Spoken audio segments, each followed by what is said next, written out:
परभणी घटनेच्या निषेधार्थ आज जालन्यात सकल आंबेडकरी समाज आणि वडार समाजाच्या वतीनं निषेध रॅलीचं आयोजन करण्यात आलेलं आपण पाहू शकतो।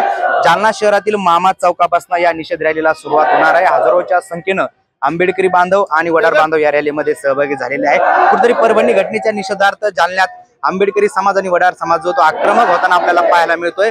जालना जिल्हा बंदची हाक देखील आज देण्यात आलेली, त्या पार्श्वभूमीवर जालन्यातील कृषी उत्पन्न बाजार समिती देखील बंद आहे। आणि दुसरीकडे आपण जर पाहिलं तर जालना शहरातून ही निषेध रॅलीला सुरुवात होणार आहे। अगदी थोड्याच वेळात या रॅलीला सुरुवात होईल। तत्पूर्वी आपण जर पाहिलं तर पोलिसांचा तगडा बंदोबस्त देखील या रॅलीमध्ये तैनात करण्यात आलेला आहे। 25 अधिकारी, 100 कर्मचारी तसंच SRPF ची एक तुकडी या बंदोबस्तासाठी तैनात असणार आहे। थोड्याच वेळात जी आहे ती या रॅलीला जालना शहरातील मामा चौकीतून सुरुवात होणार आहे। आणि ही जी रॅली आहे ही शहरातून मामा चौक, मामादेवी मंदिर, मस्तगड या मार्गे जिल्हाधिकारी कार्यालयावर धडकणार आहे। आपण पाहू शकतो या ठिकाणी मोठ्या संख्येनं आंबेडकरी समाज बांधव आणि वडार समाज बांधव जमलेले आहेत। काही वेळातच या ठिकाणाहून या निषेध रॅलीला सुरुवात होणार आहे। अक्षय शिंदे, साम TV न्यूज, जालना।